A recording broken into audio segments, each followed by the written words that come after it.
when it comes to nutritional supplements, it's just it's not as intuitive for a lot of us as food, and we really would like to know again where are we now based on all your research? What is the non-negotiable supplements that we all need to be taking? What's right behind that, and what is the list of supplements that you would, without knowing our history, would recommend we do or don't take? You can all answer that. Okay, cool. I'm going to jump in first on that one. One of my favorite supplements of all time, a big discovery, huge discovery, kind of late in the game. I kind of made this discovery in 2015, is activated charcoal on the regular. Regularly taking activated charcoal 5 times a week, 500 milligrams. You could do more. I do sometimes 2,000 milligrams, 2,500 milligrams a day. And it's the ultimate detoxifier. It's the safest, most well-tested, and the most likely to improve your lifespan. If all of these things that we're saying about detoxification are real, namely that we're detoxifying and cleansing to try to bring certain threshold toxins down below critical levels so we don't have a straw that breaks the camel's back, charcoal is the most adsorptive and most appropriate tool in bringing those toxins down on the regular. I had some, it was like a, baba ganoush, and it did not sit well with me. This is about a year ago, and I was like, I was in an airport, and I thought I was going to throw up, and I immediately took 8 charcoal, and it stopped it like that. Now, that tells us something deeper, which is it acted against whatever the bacteria, the toxin, whatever was going on in that food poisoning, it acted against it immediately without any side effects. It's the most important antitoxic substance we have in a toxic world. I'm so far into charcoal from my own experience of internally taking it on the regular that all my filters, air filters, all made out of charcoal. All my water filters all have charcoal in it. This entire house is surrounded on this whole farm, this whole forest with because it purifies the ground. It improves the fertility of the earth. It increases negative charge. I've sprouted plants, I've done whole greenhouses full of just charcoal, no soil, not even any soil in there. Now, that's how they were sprouted. They got to a certain size, and then I brought them into the garden bed. So they didn't go their full length in charcoal, but certainly easily sprouted and grew to a good size in just charcoal alone. Charcoal also neutralizes odors. So if you have toxic odors coming out of your body, it's absolutely amazing what charcoal can do to halitosis. And halitosis is a mortal sin, just for everyone to know that. And then on top of that, all the other interesting uses, women's face masks, things like I got stung in the eye by a wasp. That was the craziest thing ever. I walked into my shed. I was on my way out to go to a friend's house. So just the car's running. I had to go get something in the shed. A wasp saw me, dive bombed me, and stung me in the eyeball. Now, that was not a very fun experience, but I immediately ran inside. I put my finger in the water of the tap, put that into an open container of charcoal. I have a whole bunch of charcoal powder in a glass container, stuck my finger in there and put that right on my eye. Within 5 minutes, I was better. Within 20 minutes, I drove away. That's how powerful it is. You can use it against mosquito bites, bee stings, all kinds of things. And it just goes on and on like that. It's one of the most appropriate supplements and tools in history. I almost could not think of anything more important than activated charcoal or just charcoal in general as an aid to health. The longest lived animals in terms of long conventional research on longevity, nutraceuticals, food, supplements, what's going to cause animals to live the longest, charcoal leads that field by far. It's not even close. 20% increased lifespan, 21% increased lifespan, 23% increased lifespan, 30% increased lifespan, 33% increased lifespan, 34% increased lifespan, 40% increased lifespan, 43% increased lifespan, even when animals were started late in their life cycle on the charcoal, which is feeding into the idea that as we get later into life, the metabolic toxins and environmental toxins reach a threshold problem more quickly, more rapidly, and we cross that threshold where we break the camel's back. And so even if you start late, still good, and you could still extend life significantly according to the animal research. Now, let's just say for all foods and supplements, nutraceuticals, we're looking at a 9 to 18% increase in lifespan, which is phenomenal and great.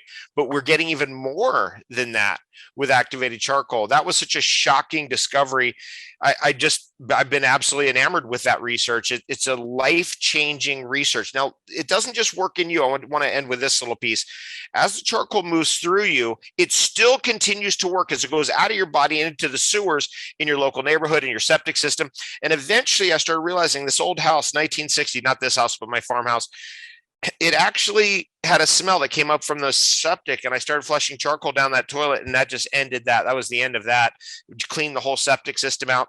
I do believe that cleanliness is near to godliness. I take that as a literal fact, and there's been nothing I've ever come across that makes you feel as clean as charcoal. Can you do charcoal soap? You absolutely can. Can you gargle with charcoal? Sure you can. There's so many amazing things you can do with charcoal, and that's my number one supplement. I always have it near, so I'll show you my charcoal right here. Boom, always there. And there's the charcoal right in. And this is a Puluan capsule. This is really a special type of capsule. I can't get it now. This is the last of it, the tapioca starch capsule. Due to the supply chain problems, it's impossible to get, but hopefully we'll get it back. Anyway, that's my take on the best supplement ever. David, just one quick thing. The word charcoal sounds weird. When I was young, we'd have barbecues and my dad would take a bag and throw charcoal and we'd light it on fire. Is that what you're referring to, or is it different than that? Great. I'm glad you asked that, because charcoal briquettes that are treated with potassium nitrate and numerous other chemicals are not anything we want to be eating. So, if you had charcoal briquettes and you hosed them down with kerosene and then lit that up with your dad when you're a kid, that's not what we're talking about here. You can take, basically what charcoal is a baked wood. So let's say, for example, we had a steel case in the middle of a fire that had just a little hole in it so the gases could escape, and you threw that thing with a big log in it, you threw that into a fire and you baked that wood, it would eventually charcoal. Typically in a fire, you're going to see at a certain circumference around the fire, that's where the charcoal will accumulate. The middle wood, the wood that's closest to the heat and the strongest heat, will calcine. It will actually disintegrate and it will turn into a powder, a fine white powder. We're talking about those pieces and chunks of actually skeletonized wood that's surrounding that. Typically hardwoods is what's been used historically, and hard shells of walnut, shells of coconut, shells of willow, shells of willow wood, and wood of birch, which are hardwoods. And so edible hardwood trees are typically what's been selected in Europe. But when you get further south, you start getting into things like an abundance of coconut. So that coconut shell became the selected material for charcoal making. Thank you. You're welcome. Yeah, I just have one. I have one thing I have to say. I use charcoal every day. I use it with patients when we remove heavy metals such as dental amalgam, which is 52% mercury. It is a very powerful binder. Any indigestion, and David, you have the best charcoal. You really do. It's really, really fine, and it's great. Now I want to talk about toothpaste, because there is a fad of people using charcoal toothpaste thinking, well, it's a powerful binder, let me brush my teeth with it. And it is abrasive to enamel. Charcoal as an element is very, very abrasive, and it can strip the microbiome. You have bad breath, halitosis. It's an imbalance in this microbial flora called the oral microbiome. So I did a lot of looking into that. You have an overgrowth of sulfur-causing bacteria, which, by the way, charcoal can get rid of that odor, but charcoal is not going to rebalance the microbiome. It's just going to take those odor-causing bacteria away. And if you use it, like I said, too much of a good thing is not a good thing anymore. So what I worked on for years and years, and David knows this as well, is that I developed a product, one of the two top nutritionals that were super important for the mouth and for the body. They found out, scurvy on ships in the days when they came over on sailing ships from Europe, and sailors would get scurvy. What were they deficient in? They were deficient in vitamin C. So I have this optimal C, it's a liposomal C. But more importantly than that, toothpaste was invented by soap makers 100 years ago, 150 years ago. It was flavored detergent for your mouth, and then we put bug killers in the 1970s because, from the germ theory, we saw, bacteria that cause tooth decay and gum disease. You got to kill them, kill them, kill them. So everything was kill, kill, kill, and we put pesticides in toothpaste. And then, we have natural pesticides like tea tree oil and clove oil and peppermint oil and all this stuff. And, and then the most notorious ingredient in toothpaste was fluoride. And we could talk about fluoride. I don't really want to take too much time with that now, but fluoride is a disaster. It is an utter disaster. It's a toxic halide element, fluorine. That's the most highly charged non-radioactive element in the periodic table. And when you introduce it into the human body, which, gets powerfully reacts with teeth and bones. That's what we thought was a good thing, by the way, the late 1940s. We thought fluorine, which we came up with the word fluoride, and it's the most powerfully charged, negatively charged element at periodic table. It converts your teeth and bones from hydroxyapatite, which has some flexibility, and it makes it into this hard material like this glass table here. And it has 30% less strength, converts it to fluorapatite. And it is so bad, it lowers IQ in children. Over 50 studies, drinking fluoridated water lowers IQ, does nothing to reduce cavities. That is a complete junk science. And it's 75 years old of junk science with fluorine. So You're muted. Okay, you're back. thank you very much. The one thing I tried to do is, in the 1980s, they made fluoride toothpaste taste like bubble gum and put sparkles in it, and it was fluorescent blue. It's called Crest Sparkle. Fluoride fatalities in children went up 280%. It took the FDA 10 years to put a poison warning on toothpaste. So my dietary supplement, David, we were talking about this before, is Revitin. So if you put more than this amount on your toothbrush of conventional toothpaste, you have to call poison control right away. So I made toothpaste that kids can eat and parents can eat. By the way, 14 days, you get a 78% reduction in inflammation. And it's called Revitin. Revitin is the product, Revitin.com. But I did this because I knew we had to change what people are sticking in their mouths. So my dietary supplement is Revitin. And by the way, it's loaded with vitamin C and CoQ10. And it's also has vitamin D3 and K2. D3, lots of studies on D and K. Nobody's brought it up yet, but it's the new hot vitamin next to vitamin C and charcoal. So who's next? Keep it going. Go ahead, Alan. Well, in a natural setting, you wouldn't need too much in the way of supplements, but people on a vegan diet today are not supplementing their diet with the feces associated with animal products. And since B12 only comes from bacteria, it is true that vegans will eventually develop B12 deficiency if they go long enough. So I recommend that people do supplement B12. If their D levels are too low, then they should get out in the sun and get their D levels up. If they can't get out in the sun, if they live in an area that's not hot enough to bring their D levels up, then they may want to supplement that. But let's be clear. People are sick in our culture because of dietary excess, not deficiency. And you cannot treat dietary excess with pills and potions and powders. The only way you can get rid of dietary excess consequences is to get rid of dietary excess with a health promoting whole plant food SOS free diet. Get exercise, get sleep.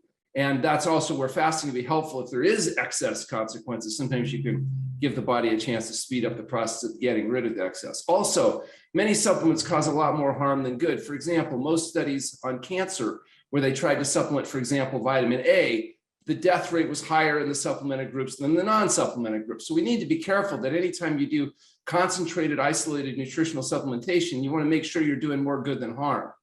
The other point I'd make is that however effective charcoal is, it's going to be effective at mitigating the materials in the intestinal tract, not necessarily intracellular toxins. That, in other words, it's not going to reach through the intestinal tract necessarily and pull the materials out of the cells, where it's then processed by the kidneys and eliminated primarily in the urine.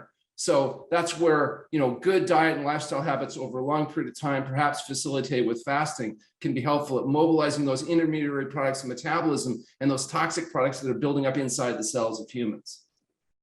Alan, what do you think of high dose vitamin C? Well, I think that vitamin C is an essential nutrient. You mentioned that sailors used to get scurvy, and then they figured out if they would take limes with them and suck on the lime. They didn't know what was in the lime, but they knew that would prevent the scurvy. That's why they used to call them limeys. And they adopted that name. So the point is, yes, you have to get all of these nutrients that we're discussing, but the best way to get nutrients is from a whole plant food SOS-free diet. Because remember, if you read Dr. Campbell's book, which is fascinating, called Whole, he talks about that the impact of individual nutrients can be profoundly different, whether it's coming from a whole food versus in an isolated supplement, that the impact, the effect size can be dramatically more effective, manyfold. And so the best way is a whole plant food diet, a diverse amount of fruits and vegetables, grains, legumes, nuts, and seeds. And then to the degree that we're forced into it by circumstance, therapeutically or otherwise, we use isolated supplementation. And the only supplement we routinely recommend for people not being contaminated with the bacteria from feces is vitamin B12. Thank you. I'll have to agree with Alan on that. Exactly. I want him to go first because he's going to basically say what I was going to say. And the thing is this, like what we do in our clinic is that we test for these things, because at the end of the day, you should be getting as much as you can from your diet. So, I mean, do we have products that we make? Do we have clinical trials? Yes. Do we have patents on products? Yes. People can read my book and understand, like, these are the things that you can take, and listen to my upcoming lecture on inflammation tomorrow. And I'll go into some detail on that. But when we want to look at it from my perspective, is like everybody's microbiome is different. Everybody's nutritional levels of what we eat, and even the soil of where that food is grown or how that food is grown is going to change your nutrient levels. So we actually measure this thing. So we like to look at exactly what is someone deficient in.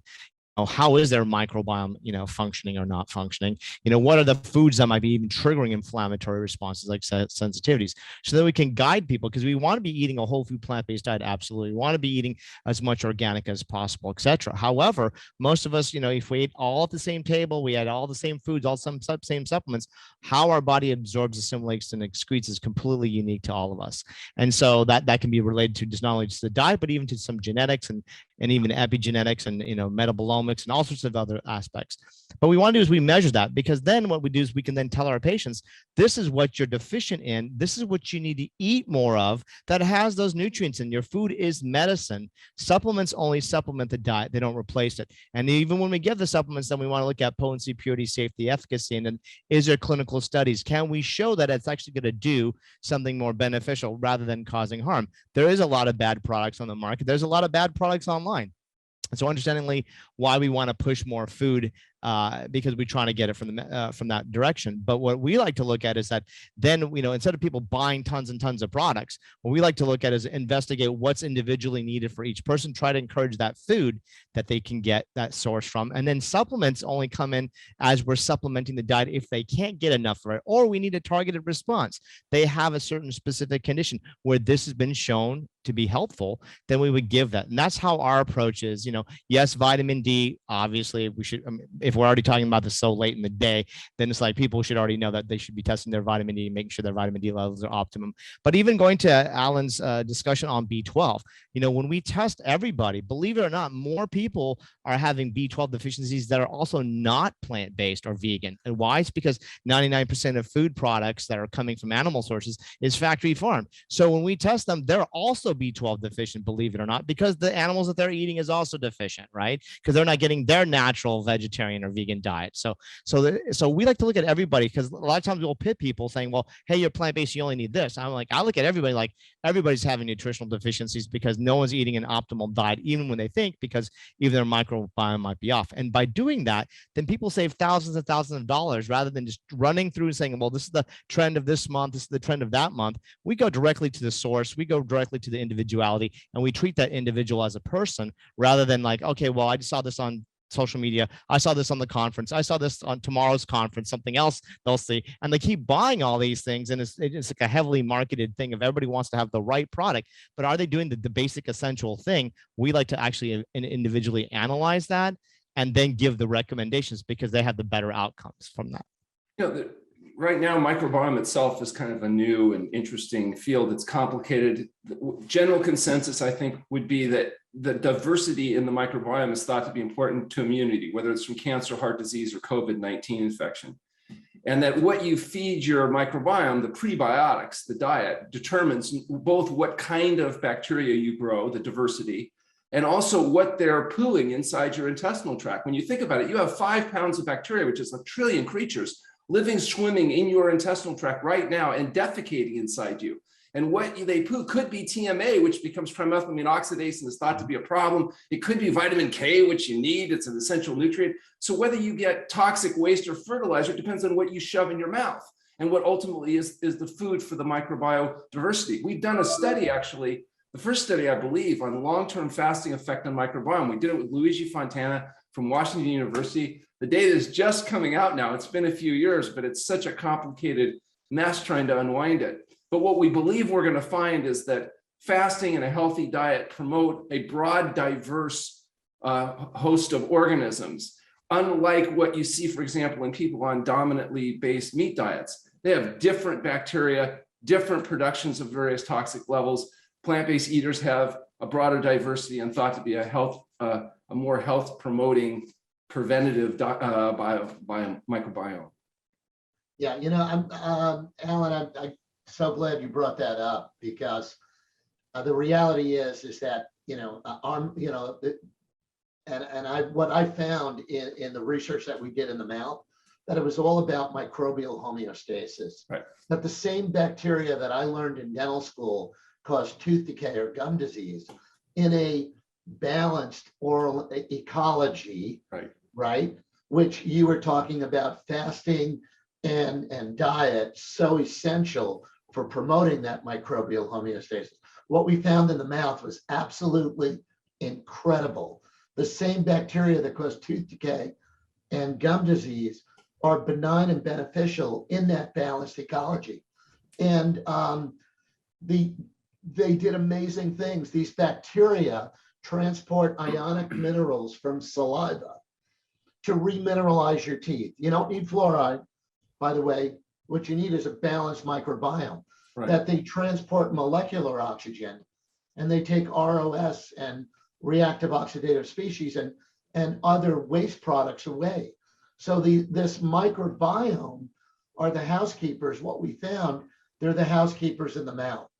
And the other thing I wanted to say is, you mentioned prebiotics versus probiotics. And that's what we found, is that we really need, probiotics were tried in the mouth in the 1970s.